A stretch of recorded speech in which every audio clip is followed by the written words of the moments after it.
Inside the brand new iPhone 15 Pro Max box, we find the phone itself. This blue titanium is almost the same shade as the blued titanium that I made. Looking under the phone, this time we find there's no lightning cable. Instead, we have a brand new braided USB-C cable.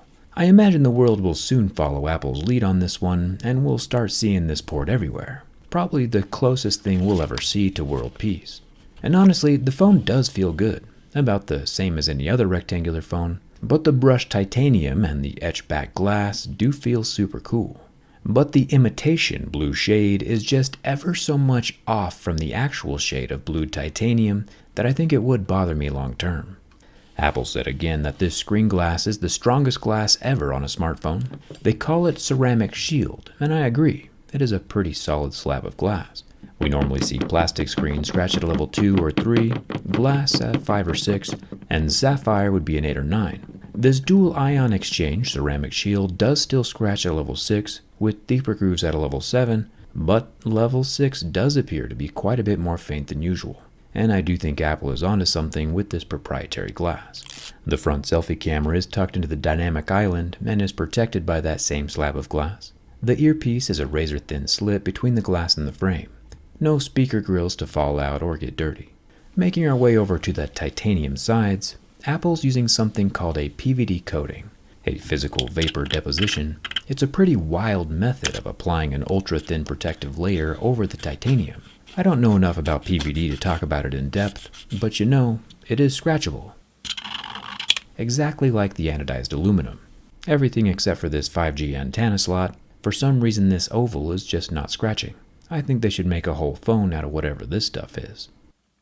The power button is scratchable, however, and not removable, along with the top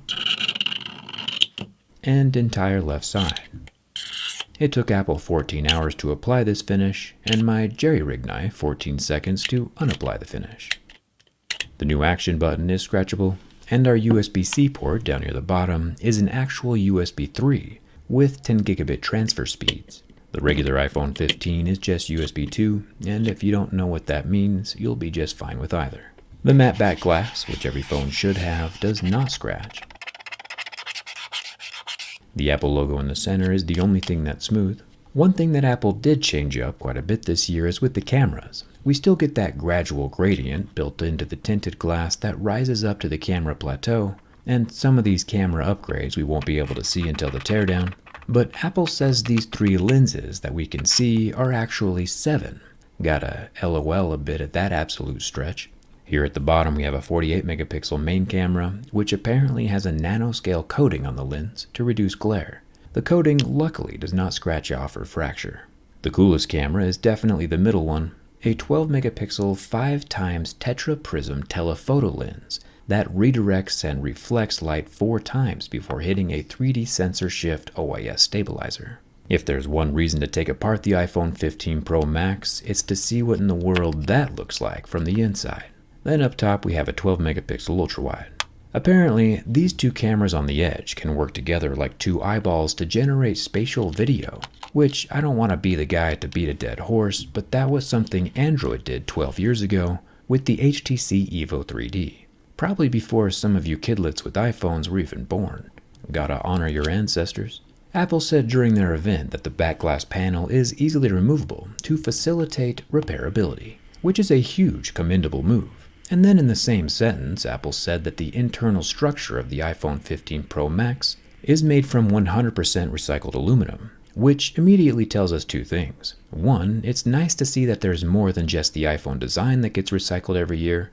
And 2, the internal frame is not solid grade 5 titanium, only the exterior. This explains quite a bit. The iPhone 15 Pro Max has a 6.7-inch OLED display with 2000 nits of outdoor brightness and 120 Hz refresh rate, and lasts for about infinity seconds before having no reaction to my lighter. Nice work, Apple. We'll try out my big boy lighter in a second. It's time to see if the new blended aluminum titanium grafted hybrid structure compromises the structural integrity of the iPhone 15 Pro Max.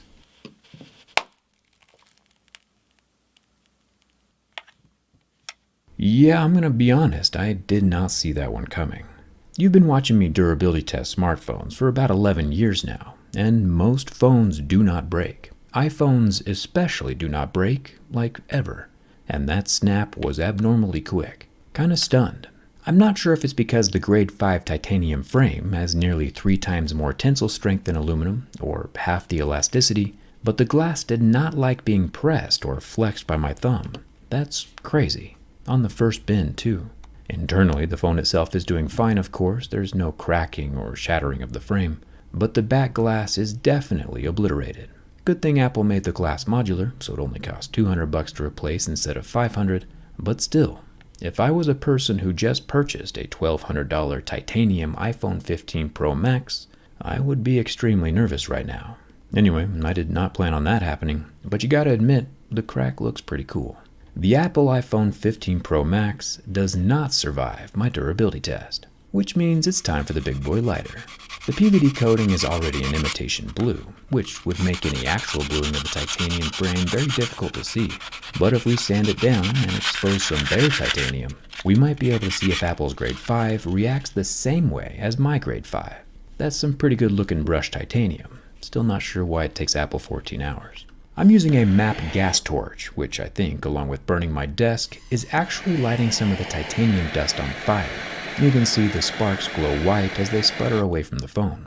Now, the titanium itself could probably handle the heat, but the screen and the phone circuitry, not so much. The torch definitely accomplishes what my lighter could not, and if we look super close at the iPhone frame, we can see it start to change colors from the heat. Apple is indeed using real titanium. Is it grade 5 though? I do have ways of finding out. I think it's getting kinda hot in here. Now, everyone knows the whole point of getting a new iPhone is so that everyone knows you have a new iPhone. Hiding it in a black plastic case would wholly and entirely defeat the purpose. And wow, side note, natural titanium is the move for sure. However, getting a transparent case to show off your phone is dangerous, since most clear cases are made of thermoplastic polyurethane, which when exposed to ultraviolet radiation undergoes the irreversible process of photooxidation. Sunlight makes clear cases turn yellow. So on the off chance you ever do go outside, you won't have a clear case anymore. Enter my channel sponsor, Dbrand. Dbrand has inexplicably found a way to defeat the sun with their never yellowing, completely transparent ghost case. And they're offering free replacements if it ever does yellow, which is pretty brave of them. The best part is the ghost case is also completely compatible with my teardown skin. You can keep your own phone from getting absolutely wrecked like mine with the link down in the description.